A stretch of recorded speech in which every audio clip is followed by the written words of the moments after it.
Hi, welcome again to Artist and Critic. I would again like to extend the invitation to artists, young and old, who feel that they're involved in a significant rediscovery of reality. Please, not from the photograph, a direct living expression of your own life, your own personal feelings, your response to life, your life and the lives of others around you, the world around you. Please send 8x10 black and white photographs and colored slides or transparencies of those same photographs, and we'll use them on the air to discuss some of the positive work being done today in the New York area or elsewhere, wherever word spreads of this. I'm happy to do it. Send it to me, Don Gray. Okay, we're going to be talking about some of the further problems of art today and possible solutions. Let's go to the first picture. And we're looking at a fragment of a famous masterpiece. Can you tell us which famous painting this came from? Time's up. Let's go, let's go to the next piece of evidence. What famous painting did this fragment come from? Getting progressively easier as we go along, unless we don't give you all the fragments. Okay, let's go to the third fragment. There's a little more revealing evidence of style and subject. What picture? Who painted this picture? Okay, let's go to the fourth fragment. Now, this is the key. This is the key fragment with the most visual information. You give up? Did Van Gogh paint this?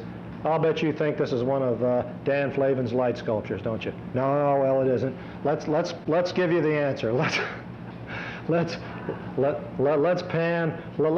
to the answer. Wow, we have some adroit.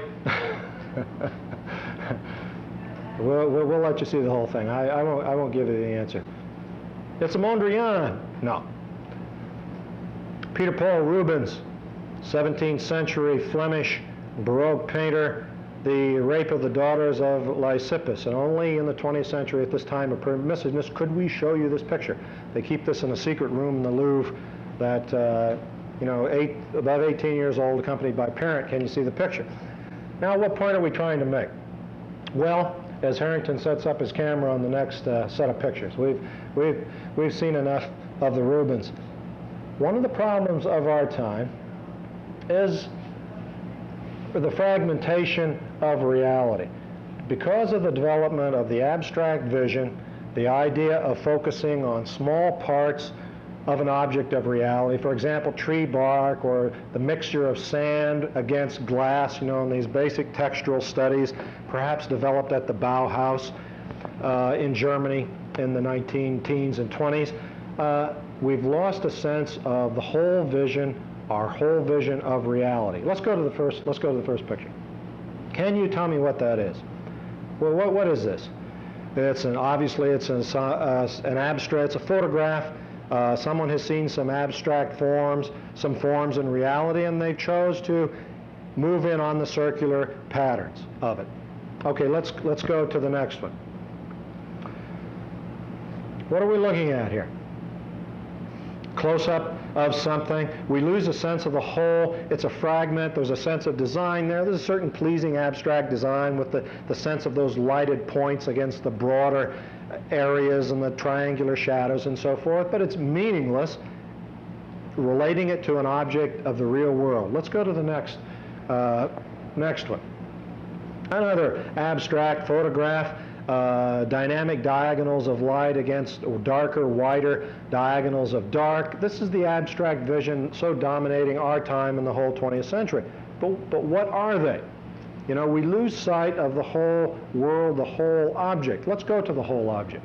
Let's take a look at the picture of the whole object. Can you guess what they were from? This old, antiquated steam tractor. The first two photographs were from the boiler. The round circles from the end of it, the spikes somewhere on the side, the diagonal light and dark stripes are the rear tractor tire treads. Now, frankly, I think this is one of the problems of our time. Let's go to the next picture. Bottom left, Harrington. The sense of fragmentation the loss of the sense of the whole object. The artists have become cleverly cute in their compositions of just partial elements.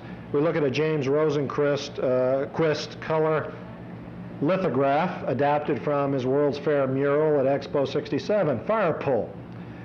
Now, there's nothing wrong with doing something like this, except that it is rather clever, rather superficial, and in the final analysis, rather meaningless. It doesn't help us to understand our world. I'm not talking against abstract vision. I'm not talking about anything that has gone by in the 20th century. I'm just saying they've reached the end of their development. They've proven that there's a blind alley developing, and that we have to try to move beyond it by becoming aware of some of the problems. This is the whole thesis of these programs, to point out some of the problems. Okay, we go to the next one. A painting quite realistic in a traditional style, a modern adaptation of traditional style, Horatio Torres, an oil painting. I'm sorry I can't give you the size, but notice the fragmentation again. The design has overwhelmed the figure. The leg of the figure becomes a minimal element. This could be an abstract expressionist piece, or it could be a minimal piece, except that the edges are not that sharp, but it's influenced by the abstract expressionist division of the pictorial space. Let's pan down to a picture that, frankly, I think this picture was adapted from. Velázquez, the Spanish painter of the 17th century, marvelous realist, Venus and Cupid. Notice, first of all, the whole vision. We have the 17th century version of Picasso's 20th century version of Woman in the Mirror, where the mirror becomes the subconscious world, the inner world of the person viewing it. Mirror, mirror on the wall, you know that from the fairy tale. But look at the leg of Venus, the top leg, the drawing of the knee, the hip, the thigh, going down to the calf of the leg. This is Horatio Torres' leg in reverse. Let's just pan or flash quickly to Horatio Torres' leg for a quick review of it, you know. Take a look. Isn't the drawing, the modeling of it? We're going to find that leg. Here it comes. No, that's not the leg. We're going to find, there it is. That's the leg. That's the hip. Look at the drawing. Painted in the old master style, underpainted in red, the darker shadows underneath, suggesting the glowing of light underneath. Very, very similar. Okay. Artistic vision, the vision of the world, is created by artistic vision. Has been fragmented, as we've seen, by over-awareness of close-ups. It has also been distorted and affected by the telescope, the microscope, air photography. How many pictures have we seen, have you seen, that have been either directly or indirectly influenced by telescopic photos of the heavens, road maps, throughways traversing across the countryside, or simply the static block by block of urban development? Let's take a look at this next picture. It's a telescopic view, 100-inch telescopic photograph of the great nebula in Orion. Marvelously interesting to look at, and of course I'm not speaking against the use of the telescope or astronomy when I say that if this is our total vision of reality, then we lose sight of our life on Earth. Let's take a look at the picture to the right. Painting by Paul Jenkins, a contemporary painter, called Phenomena in Heaven's Way, painted in 1967. Jenkins paints in acrylic. He tilts his canvases so that the paint just flows across in these looping atmospheric swaths, very reminiscent of the photograph of Orion. I'm not saying he did it from or that photograph or that he's aware of these things, but there are artists who do it. And I'm saying that the result, while colorful and decoratively pleasing, is insignificant to the human experience and becomes simply a decorative piece on the wall that could be easily duplicated and be as expressive in wallpaper or shower curtains or sofa fabric. Okay, let's go down to the next piece. We're going to be looking at an example of an electromicrograph of a crystal. Let's take a look at that. Or actually, it's a photograph of an oscilloscope screen. I beg your pardon. Let's pan down to the picture below it. Striking similarity. Painting by Victor Vasarely, the op artist, and I'm not saying that Vasarely saw that picture, that photograph, the oscilloscope photograph, but I'm saying that when art reflects technology this closely, it becomes arid and sterile. Let's face it, we are in a technological, scientific age. I have nothing against science. Without it, we would not have some of our very positive advances. There have been a lot of negative advances because of science, but in an age dominated by science, the arts should be humanistic and should reflect emotions and the visual world. Okay, let's go to the next picture. Okay, we're looking at a painting by Sam Francis called Shining Back, 1958, large. Most of these pictures are large, 79 by 53. An abstract expressionist. Notice the light pathway and the dark blotches around it. Really, that's all they are. Let's pan to the left, and we see almost the mirror, the photographic negative reverse. And here we come to the electromicrograph, a section of a nerve ending magnified 19,000 times. Very, very similar. Francis, obviously, I really don't think he copied this, but our vision has become so condensed through the microscope or so expanded through the telescope that we've lost sight of our human feelings, our human emotions, the human being in the natural world. I think we're due for a discovery. Okay, we will move along here, turn to the next piece, and we move to another problem. When you get the picture focused, we'll go to it. That of cynicism in art, or the actual destruction of art, or anti-art. One of the most famous examples of anti-art is Marcel Duchamp's painting of a drawing, really, with a pencil, a mustache on a reproduction of the Mona Lisa, a mustache and a goatee. Now, whatever an artist must do what he must do and what he can do. Everything that I'm suggesting, if it's impossible to live with, I'm trying to live with it, I'm trying to do it, but if you can't live with it, if it doesn't help you, you must reject it. This is all understood, of course. I mean, you have to follow your own inspirations, your own motivation. But when we come to, so Marcel Duchamp, following the Second World War, the horror of the war, the horror of the carnage, the misleading of nations by their leaders, the sense of distrust, rebellion, an almost anti-life, anti-art, anti-tradition, anti-establishment movement of great venom develops. And Duchamp is one of the leaders, influential in his own time, influential in our time. This is destroying the Mona Lisa because it represents tradition. It represents traditional artistic values. It represents traditional human and societal values. Duchamp, like the youngsters who put graffiti on the subway, is canceling out a society and establishment that they will have no part of, that they dislike deeply. They're defacing it. Okay, let's go to the next picture. In an exhibition, I believe in the 19-teens, Duchamp exhibited what he called ready-mades, objects that were already in existence, made by manufactured society generally. And if we focus in on the lower right-hand corner of this picture to the best of our ability, it's a small picture, you will see a urinal from a men's restroom. Duchamp found this object and he made a sculpture of it, and he called it Fountain by turning it on its side, and he signed it R. Mutt, M-U-T-T, with a play on the idea of dogs urinating on fire hydrants, tying it in with the urinal.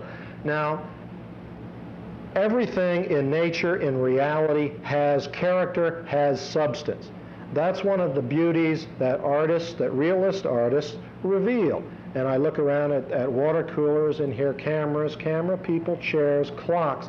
They have character, they have substance, they have color, they have form. This is the beauty of nature and reality that realistic artists respond to. Now that urinal has significance of form, but it is not art. And the fact of Duchamp saying it's art doesn't make it so. It is a joke. It's meant to tear down art, to tear down the establishment, to befuddle the bourgeoisie, the middle class, the backers of the establishment. Okay, let's go to the next picture, which will be a contemporary example of Dada. If I didn't mention it before, pardon me, Duchamp was involved in a movement called Dada, which was a meaningless nonsense phrase. It was meant to express the fact that the art was nonsense. It was meant to be anti-art, anti-establishment. Okay, let's take a look at Klaus Oldenburg, very popular man in our own day. His soft toilet. This is the modern day equivalent of Duchamp's urinal, his fountain. Pop art. Oldenburg is a pop artist. Pop art is a modern day revival of Dada. And, 40 years later, 50 years later, Duchamp was doing his urinals and his pictures in the 1914, 15, 16, 17, 20, that kind of thing. What good does it do after 50 years of horror and destruction and depletion of the human spirit to come up with this again? You might be interested to know, perhaps you realize Klaus Oldenburg did a $100,000 sculpture for the city of Chicago. Aren't they blessed? He did a baseball bat. Maybe it was $80,000, but it was your money from the National Endowment for the Arts or the National Arts Foundation or National Endowment for Humanities, one or the other, tax money, spent $80,000 on a steel wicker baseball bat approximately 80 feet high. Now, if that's expressing our spirit and the modern humanity, it's well spent money. I don't think it is. Let's go to the next picture. We'll go quickly through these next pictures. Marcel Duchamp's The Bride. When did you paint that, Marcel? Doesn't really matter, but about 1912. An oil, just preceding his famous nude descending a staircase, which is another famous example of the dehumanization of the human figure. Reducing the bride to a set of interior plumbing, almost pipes, almost, again, a joke, again, an anti-woman, anti-human statement, in a sense. Pan quickly to the right, and we see an assemblage by Duchamp, the bride stripped bare by her bachelors, even, called the large glass, a mixed media device. Okay, you're on the wrong picture. Let's see. Well, show me whatever you have.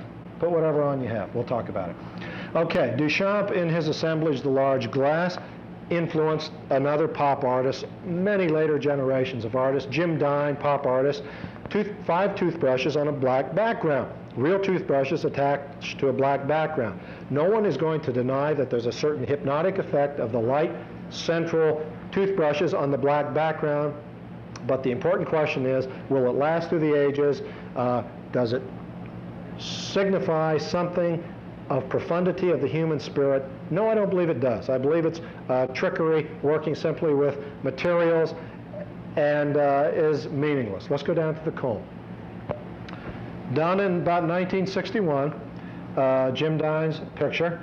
And here, what do we have? A tremendous sense of artistic development. We go to Antonio Tappi's Spectator Show, 1974. Instead of toothbrushes, we have a comb. Sand and all kinds of things put in for texture. Cliche as old as the hills. This is limitless, folks. We can put fire hydrant shoes, your old dog, your wife's hairpiece, your husband's hairpiece, your spectacles, old tires, dead birds, anything in the center of your picture. It becomes a cliche, it becomes tired, and the reason I'm talking about it is because it's an example of this tiredness, and frankly, if art is not going to be profound, if it isn't going to be meaningful, there's no point doing it. Okay, let's go to the next picture. I think it's going to be a Canyon by Robert Rauschenberg, where we have a bird. Is that what we're on? Where we have an assemblage, again, influenced originally by Marcel Duchamp, large, 86 by 70 inches, done in 1959. That's a real bird attached to the picture, sticking out in front. There's a pillow hanging from it. There's a certain ambiguous, enigmatic quality that reflects back to Dada and Surrealism. But I suggest, just as a positive, hopeful means of growing beyond this, that it simply is not profound. It's not saying anything beyond the manipulation of the materials. Let's go quickly to the next piece, to the right of that. And if you notice the cubist swatches and decoration on the canvas proper of Rauschenberg, definitely influenced by Cubism, could be easily developed from Kurt Schwitter's, a German working in the 1920s and 30s, who picked up ticket stubs and torn newspapers in Germany from the gutter, trash, cigarette butts, and made very convincing collages, very interesting design pieces on them. Fine in the 20s, fine in the 30s, fine in the 40s, but not in the 50s, 60s, and 70s. It's been done, it's been developed, and when it's repeated, this is why I say that as we move to the next picture, that we are in an arid period, and I think people who think about it do agree that we are. So we take a look at the next picture. I have every faith we're going to be taking a look at the next picture, and it's James Rosenquist's F-111, just to give you a little bit of cue ahead of time, a portion of it. Rosenquist, the billboard painter, and he takes his image from popular culture, from the billboard, ads for hair dryers, the insignia from an airplane, photo montage of atomic explosions, parachutes, and so forth, which is fine, except the images are taken from photographs. Again, it's a flaw, it's impersonal. The images are cold, they're not developed in terms of substantial form, density, and so forth. Okay, let's go to the bottom left. And there's a certain broadness in Rosenquist's images and size which have some power, and it doesn't hurt us that they were done, but I think that we do need to go beyond these to try to make, if we're going to make a monumental art in the sense of Rubens or Michelangelo or Rembrandt or any of the great monumental figure compositions, let's try it. But if we can't do that, let's start simple, as some of the artists of our time are doing, because we aren't of noble spirit, unfortunately, as some of the others artists of the past have been, and we have to do the best we can. Let's see the picture, please. Let's punch it up. We're going to have a picture coming up that is not noble in spirit. Please. We're going to be looking at Richard Hamilton's Collage, and the title of it is just what is it that makes today's home so different, so appealing? Painted in 1956, not really painted, it's a collage, influential in the development of pop art in England. It's clever, it's witty, it's devastating to middle class American values and presumably English values, where the husband is the bulky weightlifter, the wife, the cabaret, the burlesque dancer, and surrounded are emblems of consumerism. There's a Ford emblem on the wall for the picture, there's a tape recorder on the floor, Tootsie Pop held in front of his crotch, and it's just a fantasy of contemporary mediocre consumerism values. But the artwork doesn't work. It's like adding garbage bags to exhibiting them for art in the gallery because society is garbage. It just will not add up. Okay, in terms of helping the development of art. Okay, let's move to the next picture. If we want to criticize society, we can do it as magnificently as Goya did here in his marvelous portrait, large, perhaps 11 by 13 feet, portrait of the family of Charles IV in Spain in the early 19th century. He was the court painter, and if you look carefully, you can see him in the background left. But Goya is not the important figure here. Look at the king in the center with all those medals. He's almost like a papier-mâché figure in the center. Look at his wife. We're just barely seeing her head there at the left. One of the grotesque, materialistic, venomous women in history and guiding the country.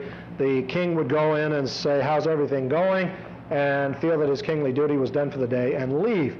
But these characters are revealed in the penetrating portraiture by Goya, and this criticism will last through the ages because the form and the composition is magnificent. Let's go to the next picture. We'll look at one by Daumier, another social critic. If you're going to criticize society, if you're going to be cynical, I don't think we can be cynical. I think we can be pessimistic, we can be despairing, but cynicism is a negative virtue that doesn't create powerful, expressive, lasting, meaningful art.